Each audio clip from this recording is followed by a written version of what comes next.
र character building कति महत्त्वपूर्ण कुरा रहेछ भने म अहिले बुझ्न सक्छु कि एउटा डाक्टरले राम्रो सिप सिक्न सक्छ, ऊ राम्रो सर्जरी गर्न सक्छ, तर उसको क्यारेक्टर यदि सही छैन भने, उसलाई त्यो मानवताको फिलिङ छैन भने, उसले अरूको भावनालाई बुझ्न सक्दैन भने ऊ एउटा राम्रो चिकित्सक चाहिँ बन्न सक्दैन। त्यसैले यो आधुनिक युगमा हामीले बढी पढाइ, बढी सिपलाई बढी फोकस गर्छौं, बढी टेक्निकल एस्पेक्ट्सलाई बढी फोकस गर्छौं, नम्बर, मार्कसिट्स र हामीले डिस्टिङसन्सहरुमा बढी फोकस गर्छौं।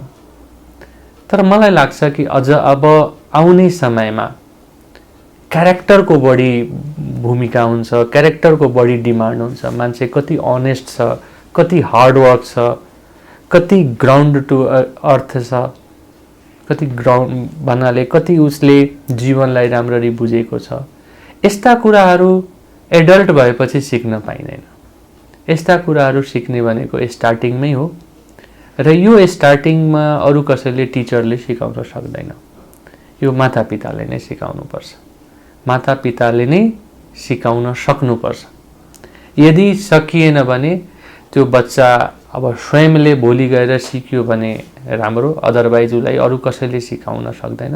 हो, परिस्थितिले चाहिँ उसलाई सिकाउन सक्छ, तर कम्तीमा हामी आफ्नो बच्चालाई त्यो सबै कुरा सिकाउन नसके पनि केही आधारभूत कुराहरू, इमानदारीका कुरा, हार्डवर्कका कुरा, यस्ता कुराहरू, समाज जीवनका कुराहरू, केही बेसिक्स कुराहरू सिकायौं भने ऊ भविष्यमा गएर अरू कुराहरू सिक्न सक्छ त्यसको फाउन्डेसन पछि।